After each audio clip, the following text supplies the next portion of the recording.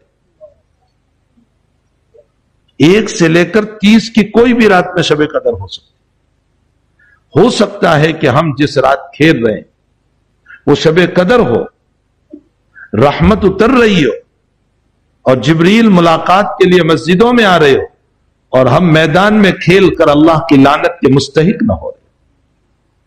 اس مبارک مہینے کو ضائع نہ کریں. قرآن کریم کی خوب تلاوت کریں، کثرت سے نوافل پڑھیں، تہجد پڑھیں. اپنی سحری کا انتظام رات سے کر لیں تاکہ ہماری مائیں بہنیں اور بیٹیاں بھی 2-4 رکعت تہجد پڑھ لیں. وہ ہمارے سحری کی وجہ سے ان کو تہجد کا وقت نہیں ملتا. وہ بیچاری کھانا پکانے میں لگی رہتی اور ان کی تہجد چلی جاتی. تو ہم تھوڑا سا ٹھنڈا کھانے کے عادی ہو جائیں، کوئی حرج نہیں، مر نہیں جائیں گے، لیکن ہماری عورت کی تہجد تو ہو جائے گی، ہمارے بیوی بچیوں کی تہجد تو ہو جائے گی. تو ہم اپنی عورتوں کو بھی، حضور پاک صلی اللہ علیہ وسلم ویسے تہجد کے لیے اپنی بیویوں کو نہیں اٹھاتے تھے، لیکن رمضان میں اہتمام فرماتے تھے. حدیث شریف میں رمضان میں اٹھاتے تھے اپنی بیویوں کو، اٹھو تہجد پڑھو. تو اپنی عورتوں کو بھی تہجد کی ترغیب دیں، نوافل کا اہتمام، قرآن کریم کی تلاوت. کم سے کم ہمارے 3 قرآن ضرور پورے ہونے چاہیے. پہلے عشرے میں 1 قرآن، دوسرے عشرے میں دوسرا، تیسرے عشرے میں تیسرا. 3 قرآن ضرور پورے کریں. اور کھانے میں اگر کمی ہو جائے گی مر نہیں جائیں گے. 11 مہینے بہت کھا لیا. اس لیے کہ روزے کی حقیقت تتقون ہے، تقوی، اور تقوی تب ملے گا جب نفس بھوکا ہوگا، اور جب بھوکا ہوگا تب ہی جب کہ ہم کھانے پر تھوڑے سے بریک لگائیں گے۔ ایک ڈاکٹر جب ہم کو کہہ دیتا ہے کہ شوگر کی وجہ سے تو نہیں کھا سکتا ہے، تو ہم ساری چیزوں سے پرہیز کر لیتے ہیں، اور ایک رب کریم ہم کو کہتا ہے کہ تقوی حاصل کرنا ہے تو تھوڑا کم کھانا کھا لو، تو ہمیں اللہ کی بات سمجھ میں نہیں آتی۔ اگر متقی بننا ہے تو اپنے کھانے پینے پر، غیبت پر، زبان پر بہت کنٹرول رکھے۔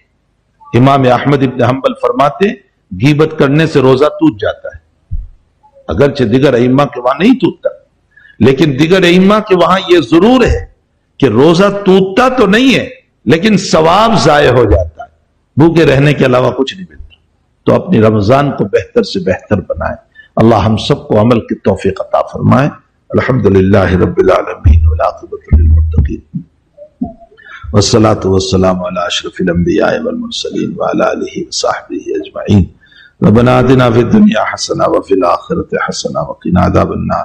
اللہ ہمارے گناہوں کو معاف فرما، ہمارے قصوروں سے درگزر فرما، ہماری سیاہ کاریوں سے معافی عطا فرما، ہمیں اپنے سچے بندے بنا دے۔ اے اللہ ہمیں سچے بندے بنا دے، اللہ ہمیں سچے بندے بنا دے، ہمیں توابین میں سے بنا دے، ہمیں عابدین میں سے بنا دے، ہمیں زاہدین میں سے بنا دے، ہمیں متقین میں سے بنا دے۔ اے اللہ ہمیں رونے والے بنا دے، ہمیں منعم علیہم میں سے بنا دے۔ اے اللہ مغضوب علیہم نہ بنا، جن پر تیرا غضب نازل ہوا ان میں سے نہ بنا، ضالین میں سے نہ بنا جو گمراہ ہو گئے۔ اے اللہ ہمیں صالحین میں سے بنا دے۔ اے اللہ اگر تو فیصلہ کر لیتا ہے تو تیرے لیے بہت آسان ہے۔ اللہ ہمارے لیے صالحیت کا فیصلہ فرما دے۔ اللہ شیطان ہمارا دشمن ہے، نفس بھی دشمن ہے، اور ہمیں نظر نہیں آتے۔ رب کریم ہم اپنی ذات تیرے حوالے کرتے ہیں، آپ ہماری حفاظت فرما لیجیے، ہمیں بچا لیجیے، ہماری پیشانی پکڑ لیجیے، ہمارا ہاتھ پکڑ لیجیے۔ اللہ ہمیں برائیوں سے بچا لیجیے، اے اللہ ہمیں برائیوں سے بچا لیجیے۔ اے اللہ اس بلا کے زمانے میں ہماری اس بستی کے بے شمار لوگوں کو اللہ تیرے حوالے کر چکے۔ اللہ اگر ان کی فہرست میں تیرے سامنے بیان کرو تو بہت لمبی ہے، تو سب کو جانتا ہے۔ اے اللہ اس ایک سال کے اندر ہمارے کتنے جوان، بچے، بچیاں، عورتیں، مرد ہماری اس بستی سے اور کہاں کہاں سے اللہ تیرے پیارے ہو چکے ہیں۔ اللہ ان سب کی قبروں کو نور سے منور فرما، ان کے درجات بلند فرما۔ اے اللہ ان کی کروٹ کروٹ مغفرت فرما، اعلیٰ علیین میں انہیں جگہ عطا فرما۔ اللہ ان میں کتنے تو وہ تھے کہ ان کی عمر بھی نہیں تھی جانے کی، لیکن بس تیرا حکم ہوا وہ بھی تیرے پاس آ گئے ہیں۔ اللہ ان کے معصوم بچوں کو صبر جمیل عطا فرما۔ اے الہ العالمین جتنے لوگ ہیں زندہ ہے سب کو صحت اور عافیت عطا فرما، سب کو صحت اور عافیت عطا فرما، اور جتنے مرحوم ہو چکے ہیں سب کی مغفرت فرما۔ ہم تمام کو بھی صحت عافیت کے ساتھ رکھنا۔ اے الہ العالمین محتاجگی والی بیماریوں سے ہم سب کی حفاظت فرما، پریشان کن بیماریوں سے، حالات سے ہم سب کی حفاظت فرما۔ اللہ اس مدرسے کو دن دگنی رات چوگنی ترقی عطا فرما۔ اللہ اس کے اخراجات کو اللہ غیب سے پورا فرما۔ اللہ جن احباب نے، جن تیرے بندوں نے ان علماء کے تعاون کے لیے سوچا ہے، ارادہ کیا ہے، ان کو اجر عظیم عطا فرما، ان کو جزائے خیر عطا فرما، ان کو بہترین بدلہ عطا فرما۔ رب کریم مبارک مہینہ آ رہا ہے، اس کے انوار و برکات سے ہم سب کو مالا مال فرما۔ اے اللہ ہمارے گناہوں کی نحوست سے، اس کے انوار و برکات سے ہمیں محروم نہ فرما۔ اللہ ہمیں نیکیوں کی توفیق عطا فرما، تلاوت کی توفیق عطا فرما، ذکر کی توفیق عطا فرما، نمازوں کی توفیق عطا فرما۔ اے اللہ تمام مردوں کو بھی قبول فرما، تمام عورتوں کو بھی قبول فرما، تمام بچوں کو بھی قبول فرما۔ ربنا تقبل منا انك انت السميع العليم وتب علينا يا مولانا انك انت التواب الرحيم وصلى الله على النبي الكريم برحمته۔